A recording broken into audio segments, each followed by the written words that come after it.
नमस्कार दोस्तों, आप सबका मेरे YouTube channel ABS study show पर स्वागत है। दोस्तों, हम लोग समीक्षा अधिकारी और सहायक समीक्षा अधिकारी के विगत वर्षों में पूछे हुए सवालों को देख रहे हैं।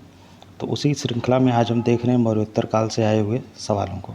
तो चलिए बढ़ते हैं। आज का पहला सवाल है, शक संवत कब प्रारंभ किया गया? ऑप्शन ए है 58 ईस्वी, ऑप्शन बी है 78 ईस्वी, ऑप्शन सी है 320 ईस्वी और डी है 606 ईस्वी। तो दोस्तों, इसका सही उत्तर है ऑप्शन बी। शक संवत जो है कि वो 78 ईस्वी में आरंभ किया गया था। अब इसके बारे में और कुछ महत्वपूर्ण जानकारी है, वो आप तक मैं पहुंचा रहा हूं कि मौर्य साम्राज्य के पतन के बाद विदेशी आक्रामकों ने भारत पर आक्रमण किया।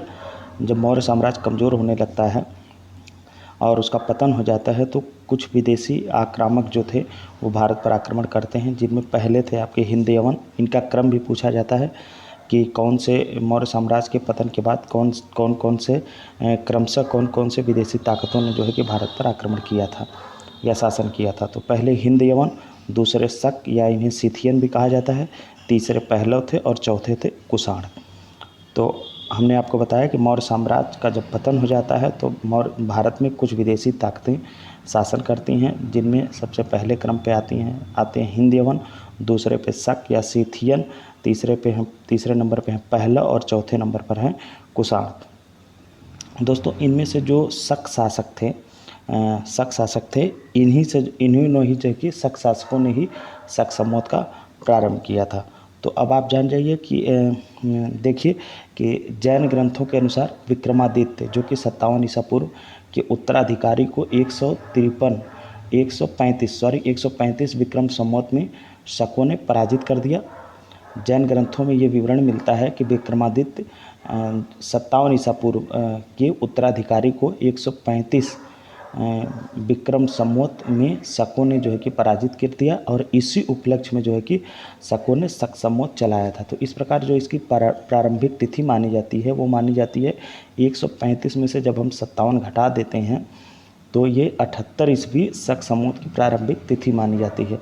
और अधिकांश जो इतिहासकार हैं वो कुषाण शासक कनिष्क को इसका प्रवर्तक मानते हैं वो कि शक संवत को प्रारंभ करने वाला कुषाण शासक कनिष्क है। अब देखिए, थोड़ा बहुत शकों के बारे में जानकारी आपको होनी चाहिए कि शक कौन थे।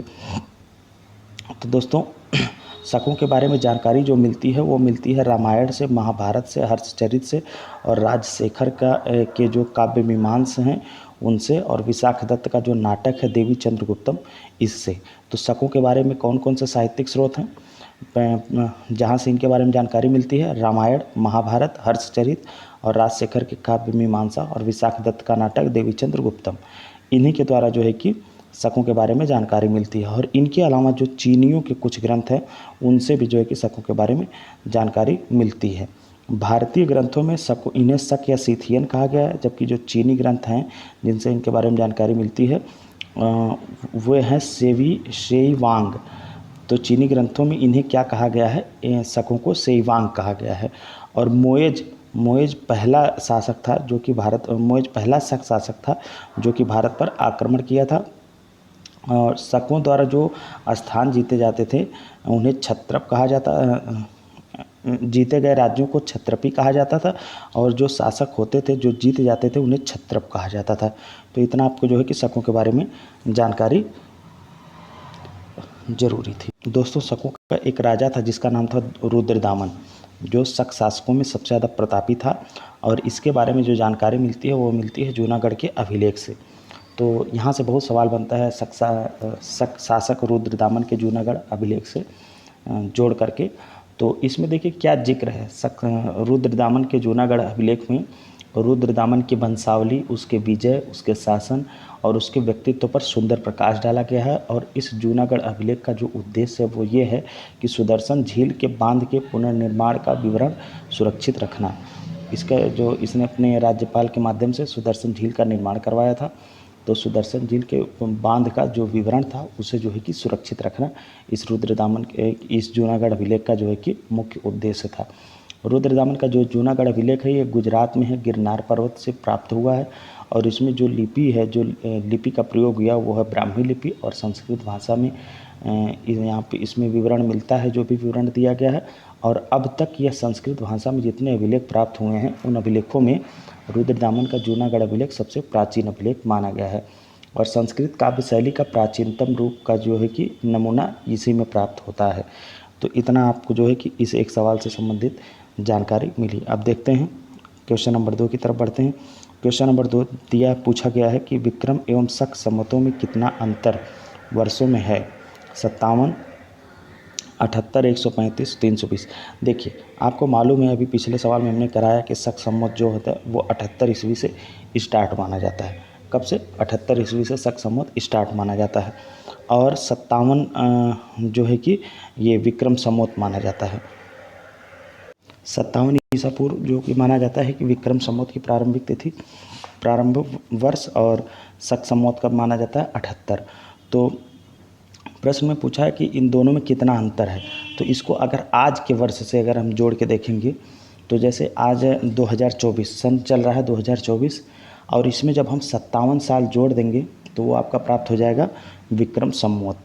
क्या प्राप्त हो जाएगा?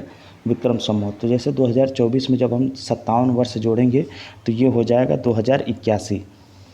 कितना हो जाएगा? 2081। तो मतलब आज अगर हमसे कोई पूछे कि आज कौन सा विक्रम संवत चल रहा है तो हम बताएंगे कि 2081 विक्रम संवत चल रहा है। और इसी तरह से अगर हमसे कोई पूछे कि आज शक संवत कौन सा चल रहा है तो आज के जो वर्ष है 2024, इसमें से जो है कि हम 78 वर्ष घटा देंगे तो ये आपका बचेगा 1946।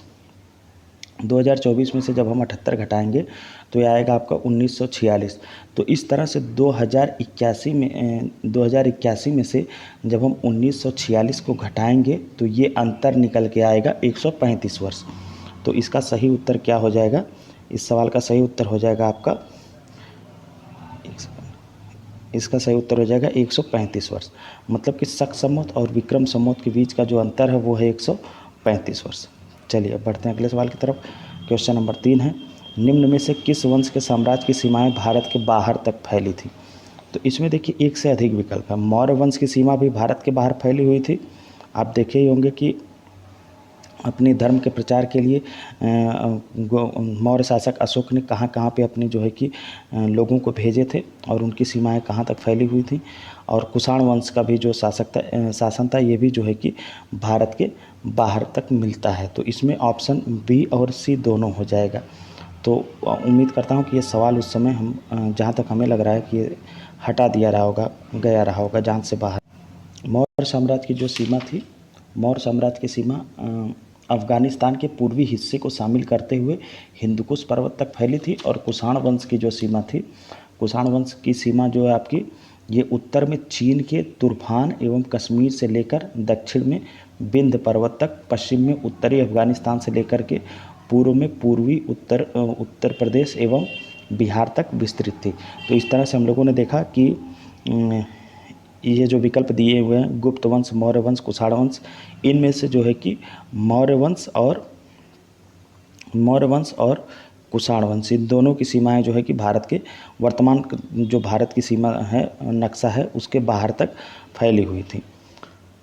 अब बढ़ते हैं क्वेश्चन नंबर 4 की तरफ। क्वेश्चन नंबर 4 पूछा गया है कि निम्न राजवंशों में से सबसे पुराना राजवंश था।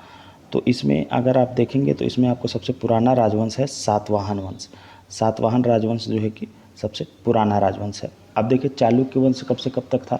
चालुक्य वंश आपका था 6वीं शताब्दी से जो है कि 12वीं शताब्दी तक। कब से कब तक? 6वीं से 12वीं शताब्दी तक था। और आपका पल्लव वंश जो था ये 275 ईस्वी से लेकर के 897 ईस्वी तक। 275 से ये था 897 ईस्वी तक, 897 ईस्वी तक। और जो राष्ट्रकूटों का शासनकाल था ये था 753 ईस्वी से 975, 753 से 975 ईस्वी तक। लेकिन जो सातवाहनों का शासनकाल था ये था 283 ईसा पूर्व से 60 ईसा पूर्व। देखिए ये सब ईस्वी में है और ये ईसा पूर्व में है। तो ऐसे ही अगर आप थोड़ा सा प्राचीन इतिहास को क्रमबद्ध अध्ययन किए होंगे तो आपको पता चल जाएगा। ये सब जो है कि पूर्व मध्यकाल के हैं और ये स्पेशली पूरी तरह से जो है कि प्राचीन काल का वंश है। तो इस तरह से ऑप्शन बी सही है। और बाकी राजवंशों का हमने जो है कि समय सीमा आपको बता दिया। देखिए अब बढ़ते हैं अगले सवाल की तरफ। अगला सवाल है क्वेश्चन नंबर 5। क्वेश्चन नंबर 5 में पूछा गया है कि निम्नलिखित शासकों में से किसके लिए एका ब्राह्मण प्रयुक्त हुआ है। तो एका ब्राह्मण इसमें जो है प्रयुक्त हुआ है, आपका एका ब्राह्मण प्रयुक्त हुआ है गौतमीपुत्र सातकर्णी के लिए। गौतमीपुत्र सातकर्णी के लिए एका ब्राह्मण के अलावा जो है कि और भी कुछ शब्द जो है कि प्रयोग हुए हैं। तो गौतमीपुत्र सातकर्णी को नासिक अभिलेख में, जो कि इसकी माँ का अभिलेख था, गौतमीपुत्र सातकर्णी की माँ का अभिलेख था नासिक अभिलेख, इसमें उसे एका ब्राह्मण अर्थात अद्वितीय ब्राह्मण भी कहा गया है। इसके अलावा वेदों का आश्रय भी कहा गया है और इसके अलावा इसे खतीय दप मनमदा अर्थात जो है कि क्षत्रियों के दर्प का मर्दन करने वाला। तो इस अभिलेख में उसके एका ब्राह्मण के अलावा जो है कि नासिक अभिलेख में देखिए निम्नलिखित शासकों में से किसके लिए एका ब्राह्मण प्रयोग हुआ है। गौतमीपुत्र सातकर्णी के लिए प्रयोग हुआ है, लेकिन किस अभिलेख में? तो ये हुआ है आपका नासिक अभिलेख में। नासिक अभिलेख में प्रयोग हुआ है और इसके अलावा एका ब्राह्मण के अलावा और जो उपाधियों का प्रयोग इसके लिए हुआ है वो हुआ वेदों का आश्रय और खतीय दप मनमदा अर्थात क्षत्रियों के दर्प का मर्दन करने वाला। और तो इस तरह से हम बढ़ते हैं अगले सवाल की तरफ। अगला सवाल है आपका क्वेश्चन नंबर 6, आंध्र सातवाहन राजाओं की सबसे लंबी सूची किस पुराण में मिलती है।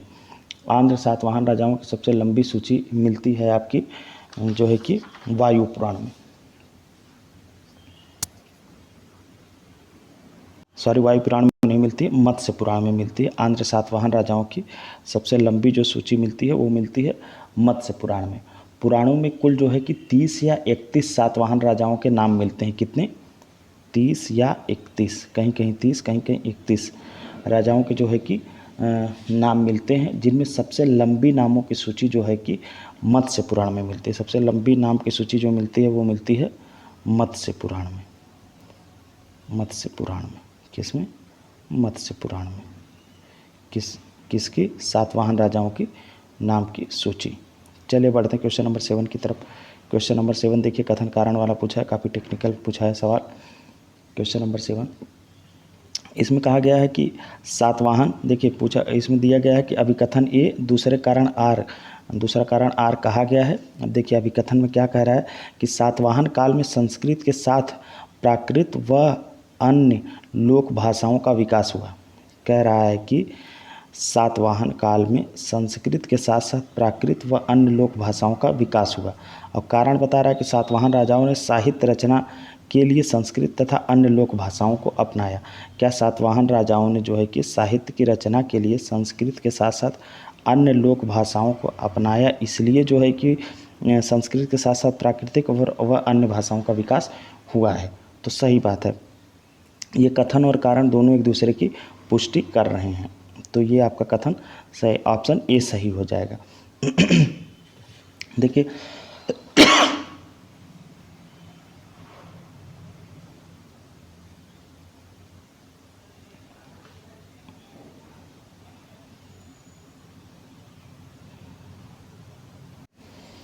सातवाहनों के एक राजा हुए थे जिनका नाम था हाल, जिन्होंने जो है कि गाथा सप्तशती नामक एक गीत काव्य की रचना की थी, जो श्रृंगार प्रधान रचना थी और इसकी भाषा थी प्राकृत। इसके अलावा इनके राजा हाल के दरबार में जो है कि उच्च कोटि के 2 विद्वान रहते थे। एक का नाम था, जिनका नाम था गुणाढ़, और एक जो दूसरे थे उनका नाम था सर्ववर्मन। तो गुणाढ़ ने जो है कि बृहत कथा नामक ग्रंथ की रचना की थी, जो कि प्राकृत भाषा में थी, और सर्ववर्मन ने जो है कि कातंत्र नामक संस्कृत व्याकरण की रचना की थी।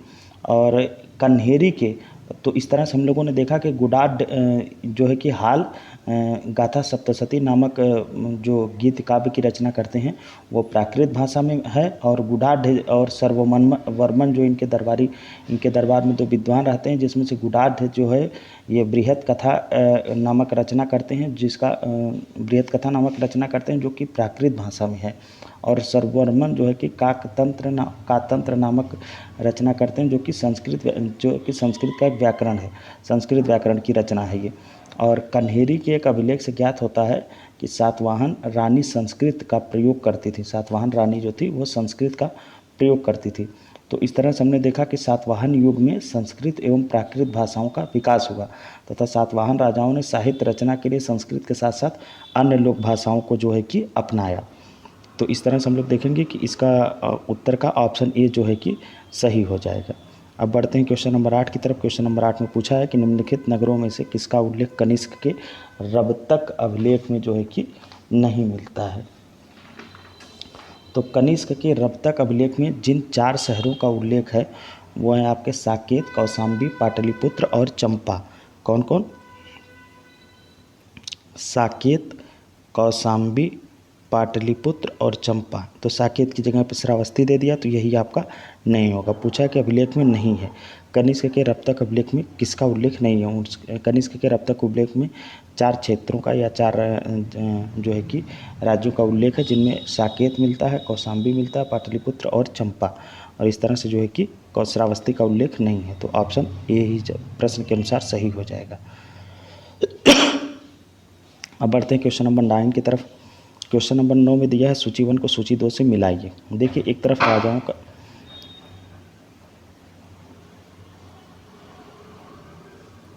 क्वेश्चन नंबर 9 में दिया है कि सूची 2 दिया है, एक सूची 1 और एक सूची 2। एक तरफ शासकों का नाम दिया और एक तरफ वंश, शासकों का वंश से जो है कि संबंध कराना है। तो इसमें एक तरफ दिया है, जिस तरफ शासक हैं डिमेट्रियस, ये आपके मिल जाएंगे। हिंद यूनानी शासक हैं ये। रुद्रदामन, अभी हमने आपको बताया रुद्रदामन शक शासक हैं। और गोंडोफर्नीज ये पहलव शासक हैं। अब बचते हैं विम कटफिसर जो है कि कुषाण शासक हैं। इस तरह से हम लोग देखेंगे कि ए का 4 और बी का 3 रुद्रदामन, ए का 4 डिमेट्रियस हिंद यूनानी, ए का 3 है और बी रुद्रदामन है 4, ए का 3 बी का 4। विकल्प में देखते हैं ए का 3 और बी का 4 और गोंडोफर्नीज को पहलव मतलब कि सी का 1, ए का 3 बी का 4 सी का 1 और डी विम कटफिसर डी का 2। तो इस तरह से ऑप्शन सी सही हो जाएगा। अब देखते हैं क्वेश्चन नंबर 10 की तरफ। शायद ये आज के सेशन का आखिरी सवाल भी है। क्वेश्चन नंबर 10 में एक तरफ अभिलेख दिया है और दूसरे तरफ जो है कि शासक। पूछा है कि कौन से अभिलेख से कौन सा शासक मैच नहीं करता है। तो हम लोग अभी प्रश्न जब कर रहे थे, पिछले प्रश्नों में हमने देखा था कि नासिक अभिलेख गौतमीपुत्र सातकर्णी का उसकी माँ के द्वारा खुदवाया गया था, स्थापित कराया गया था। और हाथी गुम्फा अभिलेख खारवेल का हाथी गुम्फा अभिलेख है, ये भी सही है। अब आगे देखते हैं कि किसका है। आगे भीतरी स्तंभ दिया है पुलकेशिन द्वितीय का है, तो यही नहीं है, ये जो है कि पुलकेशिन द्वितीय का नहीं है। जबकि गिरनार अभिलेख रुद्रदामन का है, रुद्रदामन का गिरनार अभिलेख है। तो इस तरह से ऑप्शन सी सही हो जाएगा। अब हम देख लेते हैं कि भीतरी अभिलेख किसका है और पुलकेशिन द्वितीय का कौन सा अभिलेख है। भीतरी जो स्तंभ लेख है यह गुप्त शासक स्कंदगुप्त का है। इससे संबंध जो है कि स्कंदगुप्त का है भीतरी स्तंभ लेख से, जो कि गुप्त शासक है। जबकि जो पुलकेशिन द्वितीय का अभिलेख है, पुलकेशिन द्वितीय का जो संबंध है वो एहोल अभिलेख से है। एहोल अभिलेख एक प्रशस्ति के रूप में है, और इसकी जो भाषा है एहोल अभिलेख की भाषा वो है संस्कृत। तो दोस्तों आज की वीडियो में इतना ही रहने देते हैं। अगर आपको वीडियो पसंद आया हो और अच्छा लगा हो, आपको लगा हो कि आपकी जानकारी की सारी चीज़ें मिल रही हैं इसमें, तो वीडियो को आप लोग लाइक करें और चैनल को सब्सक्राइब करें। धन्यवाद।